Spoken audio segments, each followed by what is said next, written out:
सियावर रामचंद्र की जय। सियावर रामचंद्र की जय। श्रद्धेय मंच, सभी संत एवं ऋषिगण,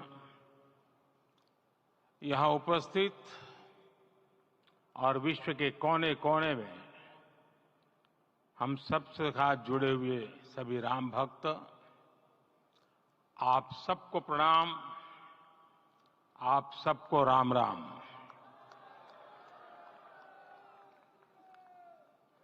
आज हमारे राम आ गए हैं।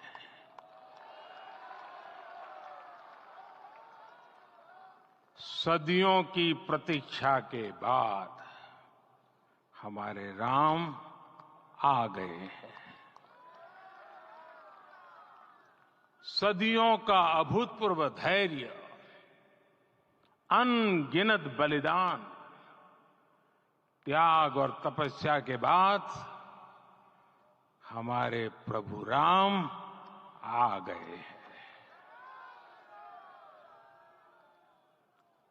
इस शुभ घड़ी की आप सभी को, समस्त देशवासियों को बहुत बहुत बधाई। मैं अभी गर्भगृह में ईश्वरीय चेतना का साक्षी बनकर आपके सामने उपस्थित हुआ हूं। कितना कुछ कहने को है, लेकिन कंठ अवरुद्ध है। मेरा शरीर अभी भी स्पंदित है, चित्त अभी भी उस पल में लीन है।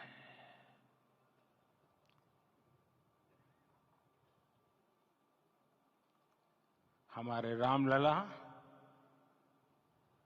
अब टेंट में नहीं रहेंगे।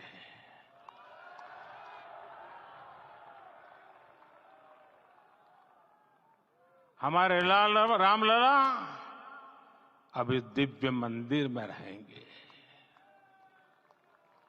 मेरा पक्का विश्वास है, अपार श्रद्धा है कि जो घटित हुआ है, इसकी अनुभूति देश के, विश्व के कोने कोने में राम भक्तों को हो रही होगी। ये क्षण अलौकिक है, ये पल पवित्रतम है। ये माहौल, ये वातावरण, ये ऊर्जा, ये घड़ी प्रभु श्री राम का हम सब पर आशीर्वाद है। 22 जनवरी 2024 का ये सूरज एक अद्भुत आभा लेकर आया है। 22 जनवरी 2024 ये कैलेंडर पर लिखी एक तारीख नहीं, ये एक नए काल चक्र का उद्गम है।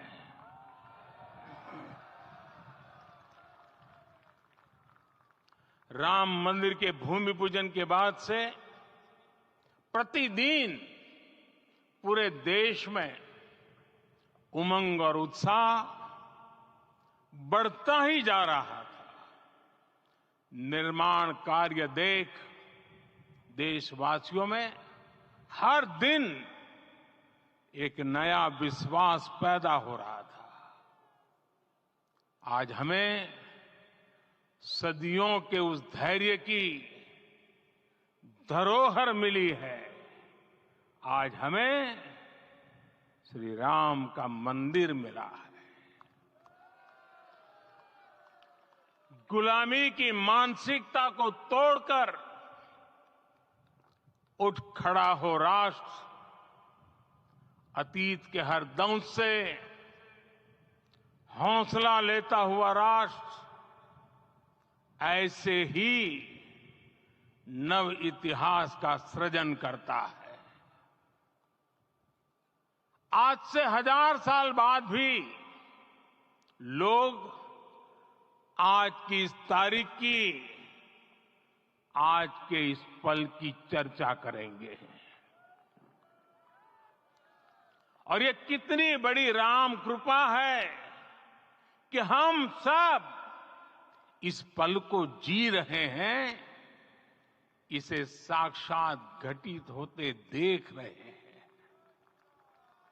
आज दिन दिशाएं, दिग दिगंत सब दिव्यता से परिपूर्ण है। ये समय सामान्य समय नहीं है। ये काल के चक्र पर सर्वकालिक शाही से अंकित हो रही अमिट स्मृति रेखाएं हैं। साथियों, हम सब जानते हैं कि जहां राम का काम होता है, वहां पवन पुत्र हनुमान अवश्य विराजमान होते हैं। इसलिए मैं राम भक्त हनुमान और हनुमान गढ़ी को भी प्रणाम करता हूं। मैं माता जानकी, लक्ष्मण जी, भरत, शत्रुघ्न सबको नमन करता हूं। मैं पावन अयोध्यापुरी और पावन सरयू को भी प्रणाम करता हूं। मैं इस पल दैवीय अनुभव कर रहा हूं कि जिनके आशीर्वाद से ये महान कार्य पूरा हुआ है। वे दिव्य आत्माएं, वे दैवीय विभूतियां भी इस समय हमारे आसपास उपस्थित है। मैं इनसे भी दिव्य चेतनाओं को भी कृतज्ञता पूर्वक नमन करता हूं। मैं आज प्रभु श्री राम से क्षमा याचना भी करता हूं। हमारे पुरुषार्थ, हमारे त्याग, तपस्या में कुछ तो कमी रह गई होगी कि हम इतनी सदियों तक ये कार्य कर नहीं पाए। आज वो कमी पूरी हुई है।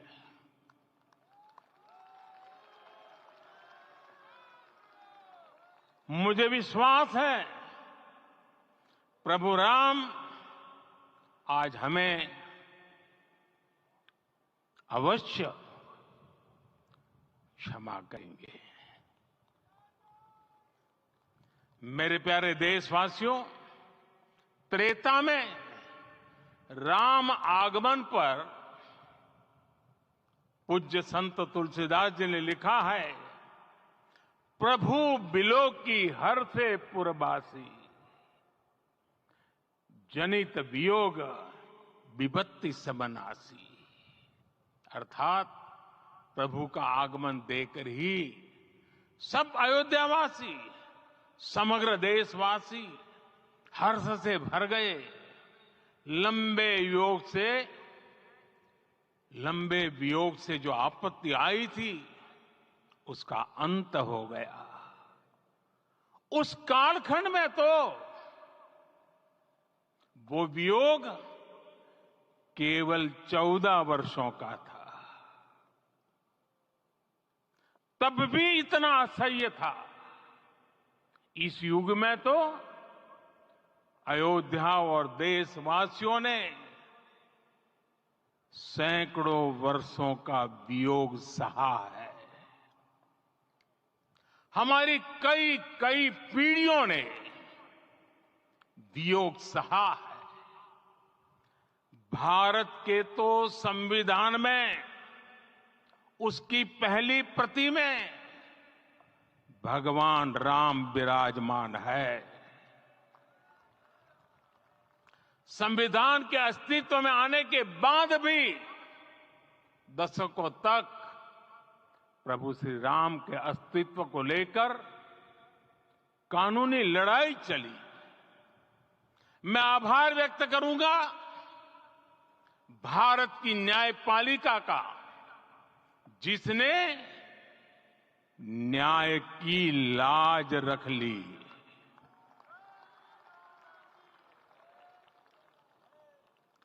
न्याय के पर्याय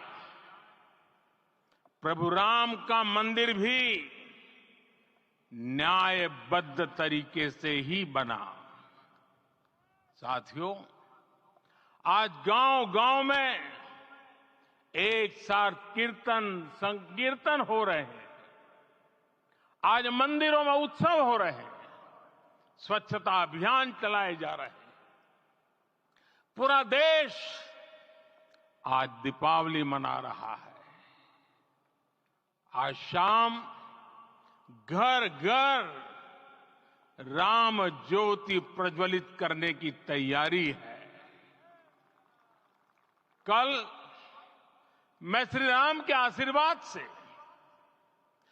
धनुषकोडी में राम सेतु के आरंभ बिंदु अरिचल मुनाई पर था। जिस घड़ी प्रभु राम समुद्र पार करने निकले थे, वो एक पल था जिसने काल चक्र को बदला था। उस भावमय पल को महसूस करने का मेरा ये विनम्र प्रयास था। वहां पर मैंने पुष्प वंदना की। वहां मेरे भीतर एक विश्वास जगा कि जैसे उस समय काल चक्र बदला था, उसी तरह अब काल चक्र फिर बदलेगा और शुभ दिशा में बढ़ेगा। अपने 11 दिन के व्रत अनुष्ठान के दौरान मैंने उन स्थानों का चरण स्पर्श करने का प्रयास किया जहां प्रभु राम के चरण पड़े थे। चाहे वो नासिक का पंचवटी धाम हो, केरला का पवित्र त्रिपायर मंदिर हो, आंध्र प्रदेश में लेपाक्षी हो, श्रीरंगम में रंगनाथ स्वामी मंदिर हो, रामेश्वरम में श्री रामनाथ स्वामी मंदिर हो, या फिर धनुषकोडी। मेरा सौभाग्य है कि इसी पुनीत पवित्र भाव के साथ मुझे सागर से सरयू तक की यात्रा का अवसर मिला। सागर से सरयू तक हर जगह राम नाम का वही उत्सव भाव छाया हुआ है। प्रभु राम तो भारत की आत्मा के कण कण से जुड़े हुए हैं। राम भारतवासियों के अंतर मन में विराजे हुए हैं। हम भारत में कहीं भी किसी की अंतरात्मा को छुएंगे तो इस एकत्व की अनुभूति होगी, और यही भाव सब जगह मिलेगा। इससे उत्कृष्ट, इससे अधिक देश को समायोजित करने वाला सूत्र और क्या हो सकता है। मेरे प्यारे देशवासियों, मुझे देश के कोने कोने में अलग अलग भाषाओं में रामायण सुनने का अवसर मिला है, लेकिन विशेषकर पिछले 11 दिनों में रामायण अलग अलग भाषा में अलग राज्यों से मुझे विशेष रूप से सुनने का मौका मिला। राम को परिभाषित करते हुए ऋषियों ने कहा है, रमन्ते यस्मिन् इति रामः, अर्थात जिसमें रम जाए वही राम है। राम लोक की स्मृतियों में, पर्वत से लेकर परंपराओं में सर्वत्र समाये हुए हैं। हर युग में लोगों ने राम को जिया है। हर युग में लोगों ने अपने अपने शब्दों में अपनी अपनी तरह से राम को अभिव्यक्त किया है। और ये राम रस जीवन प्रवाह की तरह निरंतर बहता रहता है। प्राचीन काल से भारत के हर कोने के लोग राम रस का आचमन करते रहे हैं। राम कथा असीम है और रामायण भी अनंत है। राम के आदर्श, राम के मूल्य, राम की शिक्षाएं सब जगह एक समान है। प्रिय देशवासियों, आज इस ऐतिहासिक समय में देश उन व्यक्तित्वों को भी याद कर रहा है जिनके कार्य और समर्पण की वजह से आज हम ये शुभ दिन देख रहे हैं। राम के इस काम में कितने ही लोगों ने त्याग और तपस्या की पराकाष्ठा करके दिखाई है। उन अनगिनत राम भक्तों के, उन अनगिनत कार सेवकों के और उन अनगिनत संत महात्माओं के हम सब ऋणी हैं। साथियों, आज का ये अवसर उत्सवता का क्षण तो है ही, लेकिन इसके साथ ही यह क्षण भारतीय समाज की परिपक्वता के बोध का भी क्षण है। हमारे लिए ये अवसर सिर्फ विजय का नहीं, विनय का भी है। दुनिया का इतिहास साक्षी है कि कई राष्ट्र अपने ही इतिहास में उलझ जाते हैं। ऐसे देशों ने जब भी अपने इतिहास की उलझी हुई गांठों को खोलने का प्रयास किया, उन्हें सफलता पाने में बहुत कठिनाई आई, बल्कि कई बार तो पहले से ज्यादा मुश्किल परिस्थितियां बन गई। लेकिन हमारे देश ने इतिहास की इस गांठ को जिस गंभीरता और भावुकता के साथ खोला है, वो ये बताती है कि हमारा भविष्य हमारे अतीत से बहुत सुंदर होने जा रहा है। वो भी एक समय था जब कुछ लोग कहते थे कि राम मंदिर बना तो आग लग जाएगी। ऐसे लोग भारत के सामाजिक भाव की पवित्रता को नहीं जान पाए। रामलला के इस मंदिर का निर्माण भारतीय समाज के शांति, धैर्य, आपसी सद्भाव और समन्वय का भी प्रतीक है। हम देख रहे हैं ये निर्माण किसी आग को नहीं, बल्कि ऊर्जा को जन्म दे रहा है। राम मंदिर समाज के हर वर्ग को एक उज्जवल भविष्य के पथ पर बढ़ने की प्रेरणा लेकर आया है।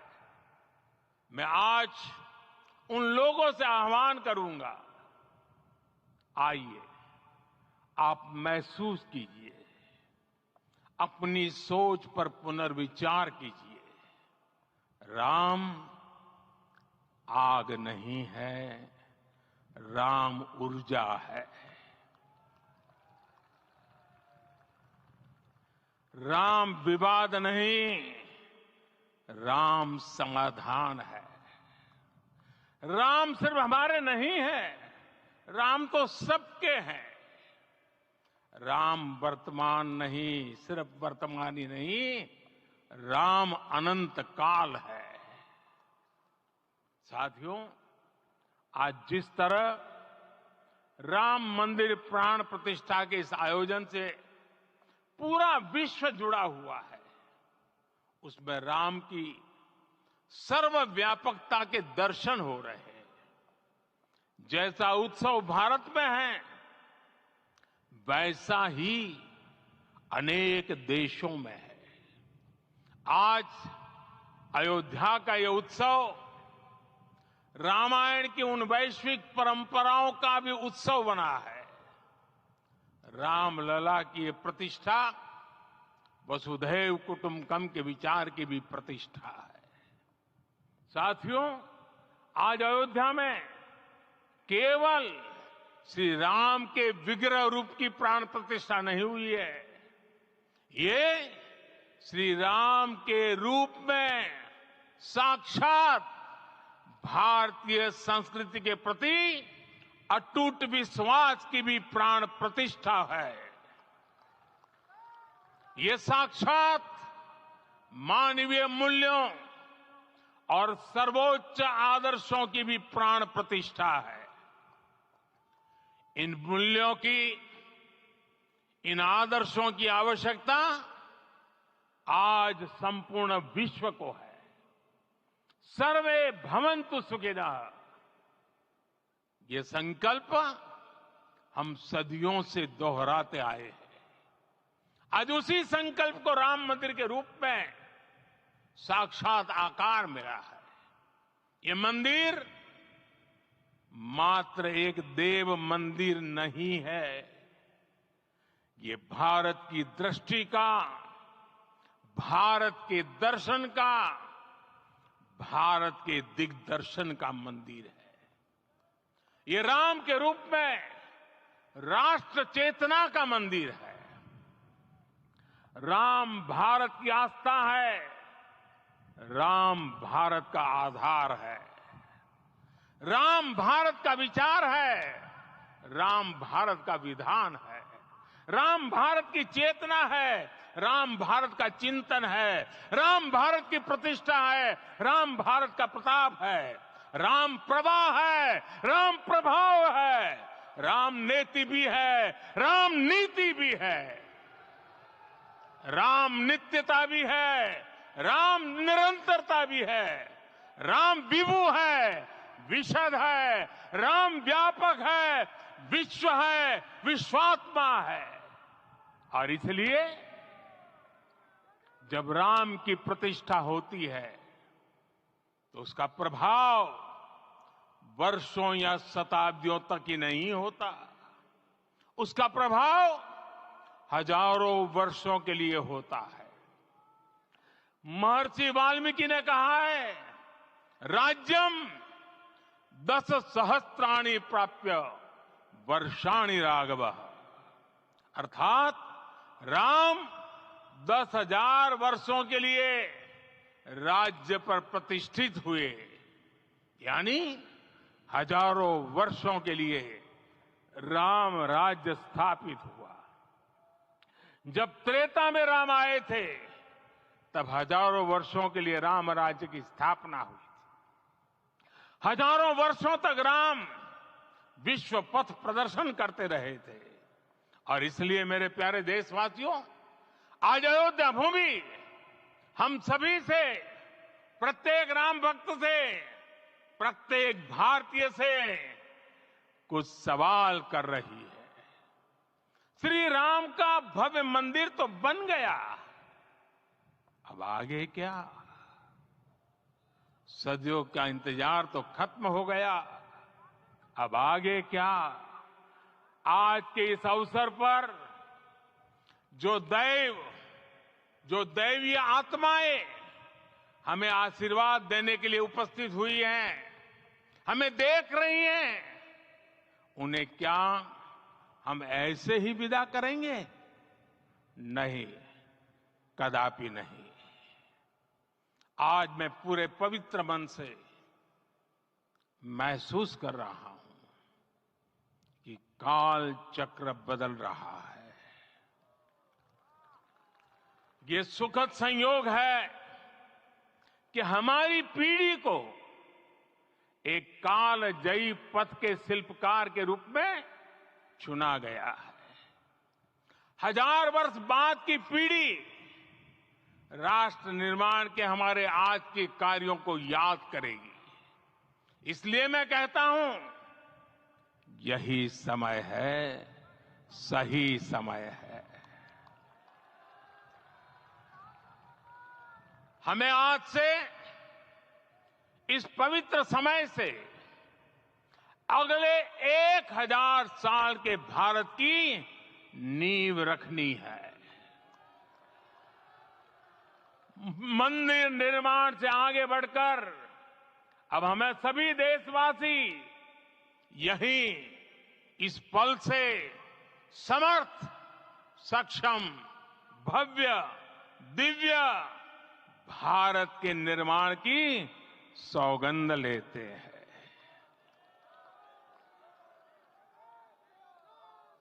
राम के विचार मानस के साथ ही जनमानस में भी हो, यही राष्ट्र निर्माण की सीढ़ी है। साथियों, आज के युग की मांग है कि हमें अपने अंतःकरण को विस्तार देना होगा। हमारी चेतना का विस्तार देव से देश तक, राम से राष्ट्र तक होना चाहिए। हनुमान जी की भक्ति, हनुमान जी की सेवा, हनुमान जी का समर्पण, ये ऐसे गुण हैं जिन्हें हमें बाहर नहीं खोजना पड़ता। प्रत्येक भारतीय में भक्ति, सेवा और समर्पण के भाव समर्थ, सक्षम, भव्य, दिव्य भारत का आधार बनेंगे। और यही तो है देव से देश और राम से राष्ट्र की चेतना का विस्तार। दूर सुदूर जंगल में, कुटिया में जीवन गुजारने वाली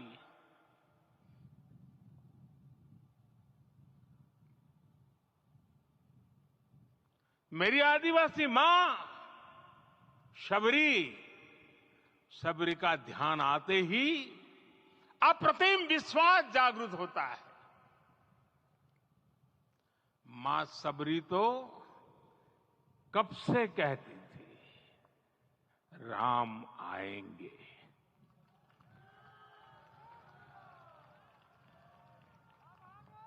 प्रत्येक भारतीय में जन्मा यही विश्वास समर्थ, सक्षम, भव्य भारत का आधार बनेगा।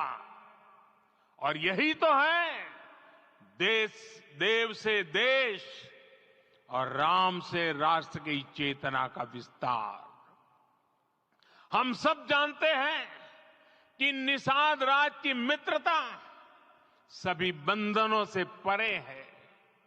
निषाद राज का राम के प्रति सम्मोहन, प्रभु राम का निषाद राज के लिए अपनापन कितना मौलिक है।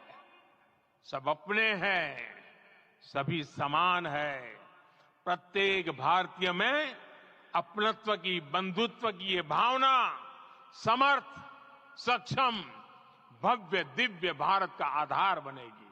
और यही तो है देव से देश और राम से राष्ट्र की चेतना का विस्तार। साथियों, आज देश में निराशा के लिए रत्ती भर भी स्थान नहीं है।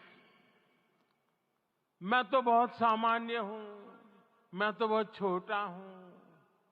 अगर कोई ये सोचता है तो उसे गिलहरी के योगदान को याद करना चाहिए।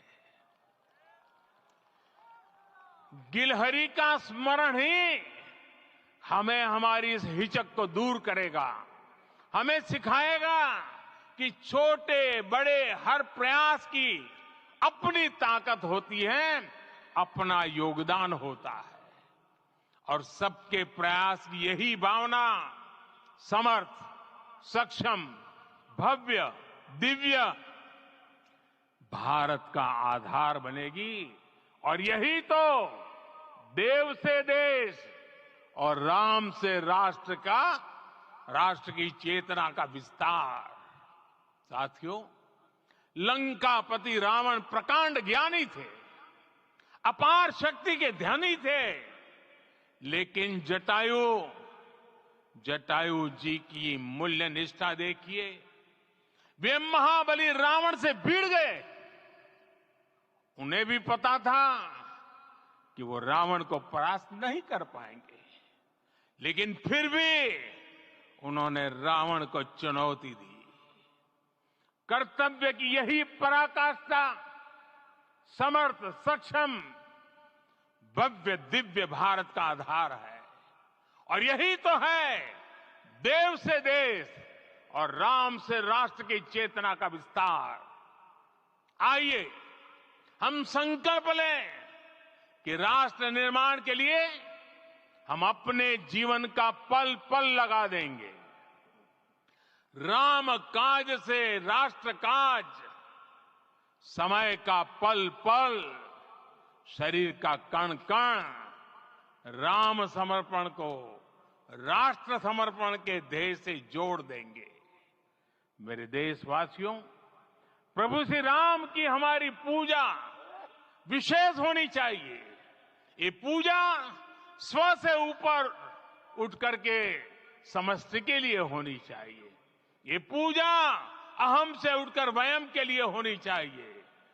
प्रभु को जो भोग चढ़ेगा वो विकसित भारत के लिए हमारे परिश्रम की पराकाष्ठा का प्रसाद भी होगा। हमें नित्य पराक्रम, पुरुषार्थ, समर्पण का प्रसाद प्रभु राम को चढ़ाना होगा। इनसे नित्य प्रभु राम की पूजा करनी होगी, तब हम भारत को वैभवशाली और विकसित बना पाएंगे। मेरे प्यारे देशवासियों, ये भारत के विकास का अमृत काल है। आज भारत युवा शक्ति की पूंजी से भरा हुआ है, ऊर्जा से भरा हुआ है। ऐसी सकारात्मक परिस्थितियां फिर न जाने कितने समय बाद बनेगी। हमें अब चूकना नहीं है, हमें अब बैठना नहीं है। मैं अपने देश के युवाओं से कहूंगा, आपके सामने हजारों वर्ष की परंपरा की प्रेरणा है। आप भारत की उस पीढ़ी का प्रतिनिधित्व करते हैं जो चांद पर तिरंगा लहरा रही है। वो 15 लाख किलोमीटर की यात्रा करके सूर्य के पास जाकर मिशन आदित्य को सफल बना रही है। जो आसमान में तेजस और सागर में विक्रांत का परचम लहरा रही है। अपनी विरासत पर गर्व करते हुए आपको भारत का नव प्रभात लिखना है। परंपरा की पवित्रता और आधुनिकता की अनंतता दोनों ही पथ पर चलते हुए भारत समृद्धि के लक्ष्य तक पहुंचेगा। मेरे साथियों, आने वाला समय अब सफलता का है। आने वाला समय अब सिद्धि का है। ये भव्य राम मंदिर साक्षी बनेगा भारत के उत्कर्ष का, भारत के उदय का। ये भव्य राम मंदिर साक्षी बनेगा भव्य भारत के अभ्युदय का, विकसित भारत का। ये मंदिर सिखाता है कि अगर लक्ष्य सत्य प्रमाणित हो, अगर लक्ष्य सामूहिकता और संगठित शक्ति से जन्मा हो, तब उस लक्ष्य को प्राप्त करना असंभव नहीं है। ये भारत का समय है और भारत अब आगे बढ़ने वाला है। शताब्दियों की प्रतीक्षा के बाद हम यहां पहुंचे हैं। हम सब ने इस युग का, इस कालखंड का इंतजार किया है। अब हम रुकेंगे नहीं, हम विकास की ऊंचाई पर जाकर ही रहेंगे। इसी भाव के साथ रामलला के चरणों में प्रणाम करते हुए आप सभी को बहुत बहुत शुभकामनाएं। सभी संतों के चरणों में मेरे प्रणाम। सियावर रामचंद्र की, सियावर रामचंद्र की, सियावर रामचंद्र की।